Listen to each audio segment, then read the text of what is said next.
शहीद स्मारक के पास स्कॉर्पियो ने बिजली पोल को मारी टक्कर। कोतवाली पुलिस ने 3 युवकों को किया गिरफ्तार।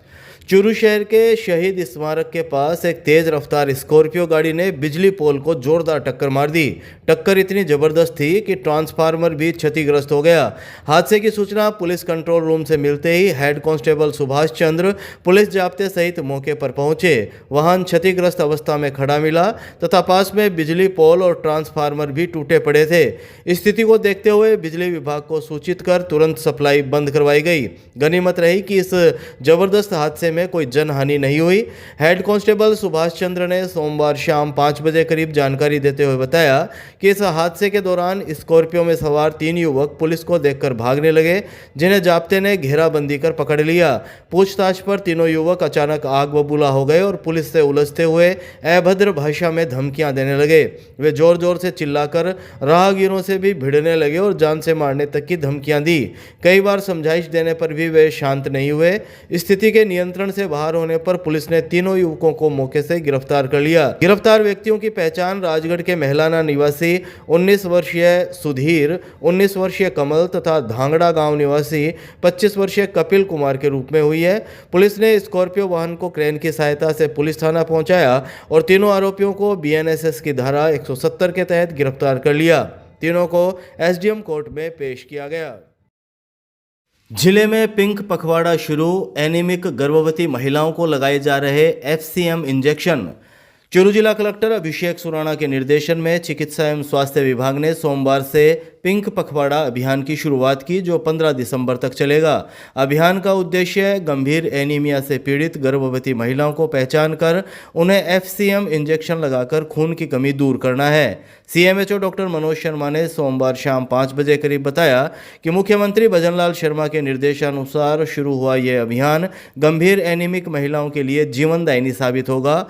पीसीटीएस सॉफ्टवेयर सहित विभिन्न माध्यमों से चिन्हित महिलाओं को सुरक्षित एफसीएम इंजेक्शन लगाए जा रहे हैं। चिकित्सकों को इसके लिए जिला स्तर पर प्रशिक्षण भी प्रदान किया गया है।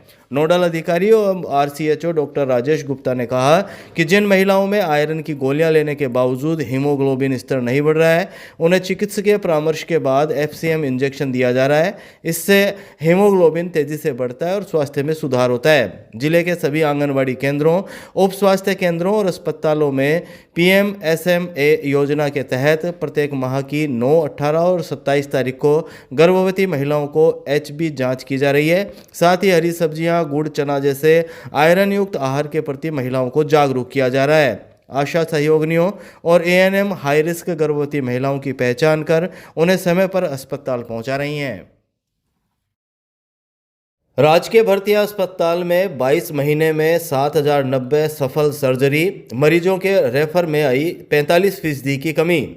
चूरू के राजकीय भर्ती अस्पताल ने पिछले 22 महीनों में चिकित्सा सेवाओं का स्तर लगातार बेहतर किया है। अस्पताल के आंकड़े बताते हैं कि इस अवधि में कुल 7090 मरीजों की सफल सर्जरी की गई, जिनमें से सर्जन टीम ने 1532 और नेत्र रोग विशेषज्ञों ने सर्वाधिक 3768 ऑपरेशन किए। सभी सर्जरी आयुष्मान भारत योजना के तहत निःशुल्क हुई। इसी अवधि में अस्पताल में 14.28 लाख से अधिक मरीजों का उपचार किया गया। अस्पताल प्रशासन इस सुधार का श्रेय medical college principal doctor M Pukar की सक्रिय कार्यशैली को देता है। Medical college principal doctor M Pukar ने सोमवार शाम 4 बजे करीब बताया कि आईसीयू में भर्ती मरीजों के रेफर मामलों में भी उल्लेखनीय कमी आई है। साल 2024 में जहां 504 मरीज रेफर हुए, वहीं अक्टूबर 2025 तक यह संख्या घटकर 260 रह गई है। साल 2025 में कई बड़ी और जटिल सर्जरी की गई। ईएनटी विभाग ने 2024 के 150 की तुलना में 2025 में 287 सर्जरी हुई। वहीं आर्थोपेडिक विभाग में 454 की तुलना में सर्जरी बढ़कर 593 पहुंची। हालांकि एमसीएच अस्पताल में प्रसूता सर्जरी की संख्या में मामूली गिरावट दर्ज हुई है। मेडिसिन विभाग ने 22 महीनों में 11,841 मरीजों को भर्ती कर उपचार दिया और केवल 872 मरीजों को ही रेफर किया गया। 22 महीने को जो रिकॉर्ड जो दिया था उन्होंने, तो ये कंपेयर किया था 2024 और 2025 में। 2024 के मुकाबले 25 में लगभग 1300 तक सर्जरी बढ़ के आई है, जिसमें ईएनटी में भी लगभग 50 से ज़्यादा सर्जरी बढ़ गई है। ऑर्थोपेडिक में भी 120 सर्जरी बढ़ी है। जनरल सर्जरी में 200 के करीब सर्जरी बढ़ी है। तो इस तरह की हर डिपार्टमेंट में सर्जरी बढ़ोतरी देखने को मिली है।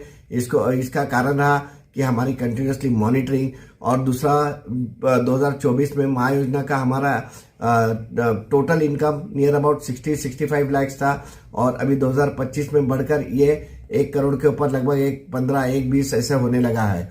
इसका कारण है जो महायोजना के लिए हमने जो परफॉर्मा बनाया, जिसकी मॉनिटरिंग है, हर महीने हम मीटिंग लेते हैं, जिसकी वजह से ये सब देखने को मिला है। और पूरे देखा जाए तो 2024 के कंपैरिजन में 2025 में लगभग 45% रेफर कम हुए हैं भारतीय हॉस्पिटल से। तो इसमें पेशेंट की संख्या बढ़ रही है, और जो बेड संख्या पहले 45% थी, अभी ये लगभग 70% बेड ऑक्यूपेंसी देखने को मिल रही है। इसका मतलब रोगियों के अंदर और चूरू की जनता के अंदर भारतीय हॉस्पिटल की छवि सुधर गई है, और उनका डॉक्टरों पर विश्वास होने लगा है। इसीलिए अभी ज़्यादा से ज़्यादा मरीज, पहले ओपीडी में हमारे लगभग 2000 के आसपास पेशेंट आते थे, और अभी इस साल लगभग 2800 से 3000 तक मरीज आने लगे। इसके लिए रोगियों की संख्या भी काफ़ी बड़ी है। लोगों को विश्वास जागने लगा है कि भारतीय हॉस्पिटल में जटिल से जटिल ऑपरेशन होने लगे, और आईसीयू में भी काफ़ी हद तक एडमिशन बढ़ गए हमारे। वेंटिलेटर से भी काफ़ी पेशेंट बाहर आने लगे। तो ओवरऑल देखा जाए तो चिकित्सा सेवा में काफ़ी सुधार आया हुआ है। SIR 2026 के तहत जिले में 93.13% गणना प्रपत्र डिजिटाइज। तारानगर विधानसभा क्षेत्र ने किया 100% कार्य। चूरू जिला निर्वाचन अधिकारी अभिषेक सुराणा के निर्देशन में मतदाता सूचियों के विशेष गहन पुनरीक्षण कार्यक्रम 2026 के तहत जिले में गणना प्रपत्रों का डिजिटाइजेशन कार्य तेजी से जारी है। सोमवार शाम 4 बजे तक जिले में कुल 93.13% यानी 15,74,675 गणना प्रपत्र डिजिटाइज किए जा चुके हैं। केवल सोमवार को ही 12,574 गणना प्रपत्र डिजिटाइज हुए। अब तक सादुलपुर में 2,37,753, तारानगर में 2,55,471, सरदार शहर में 2,94,071, चूरू में 2,48,228, रतनगढ़ में 2,63,337 और सुजानगढ़ में 2,75,815 प्रपत्र डिजिटाइज हो चुके हैं। जिले के लिए गौरवपूर्ण उपलब्धि रही कि सोमवार शाम तक तारानगर विधानसभा क्षेत्र ने 100% डिजिटाइजेशन कार्य पूरा कर लिया। इसके साथ ही जिले में 4 AERO, 63 सुपरवाइजर और 1,127 BLO अब तक 100% डिजिटाइजेशन कार्य कर चुके हैं। प्रशासन ने गुणवत्तापूर्ण व समयबद्ध कार्य के लिए सभी टीमों की सराहना की है। वीर तेजाजी भवन में कर्माबाई जाट महिला संस्थान ने फिल्म अभिनेता धर्मेंद्र को दी श्रद्धांजलि। बॉलीवुड के दिग्गज अभिनेता और लोकप्रिय जननेता धर्मेंद्र के निधन पर चूरू की कर्माबाई जाट महिला संस्थान की ओर से सोमवार को वीर तेजाजी भवन में भावपूर्ण श्रद्धांजलि सभा आयोजित की गई। संस्थान के पदाधिकारियों, महिला प्रतिनिधियों और समाजजनों ने उनके चित्र पर पुष्प अर्पित कर उन्हें श्रद्धा सुमन अर्पित किए। पूरा माहौल अभिनेता धर्मेंद्र की यादों और उनके द्वारा छोड़ी गई अमिट छाप से भावुक हो उठा। इस अवसर पर सुमन धुआ ने शाम 4 बजे करीब बताया कि धर्मेंद्र केवल रुपहले पर्दे के सुपरस्टार नहीं बल्कि एक सशक्त राजनेता और संवेदनशील समाज सेवी भी थे। उन्होंने अपनी सरलता, सौम्यता और बेजोड़ अभिनय से हिंदी सिनेमा को एक अनोखी ऊंचाई दी। सुमन धुआ ने कहा कि धर्मेंद्र ने अपने जीवन में मेहनत, संघर्ष और लगन को जिस तरह परिभाषित किया वह नई पीढ़ी के लिए प्रेरणा का स्रोत है। उनके द्वारा निभाए गए किरदार आज भी दर्शकों के दिलों में जिंदा हैं। वक्ताओं ने कहा कि धर्मेंद्र जैसे कलाकार और इंसान बहुत कम होते हैं जिनकी लोकप्रियता फिल्मों से लेकर सामाजिक जीवन तक विस्तृत होती है। उन्होंने राजनीति में रहते हुए भी हमेशा जनहित और सामाजिक मूल्यों को प्राथमिकता दी। उनकी सादगी और मिलनसार स्वभाव ने उन्हें हर वर्ग में प्रिय बनाया। सभा में अंजू नेहरा, सुमन गढ़वाल, सरोज बुडानिया, पूनम शौरान, उर्मिला चाहर, कृष्णा बेनीवाल सहित कई सदस्य मौजूद रहे। कार्यक्रम का संचालन सुमन धुआ ने किया। संस्थान पदाधिकारियों ने धर्मेंद्र की स्मृति में समाज सेवा, सांस्कृतिक कार्यक्रमों और प्रेरणादायी गतिविधियों को आगे बढ़ाने का संकल्प भी लिया।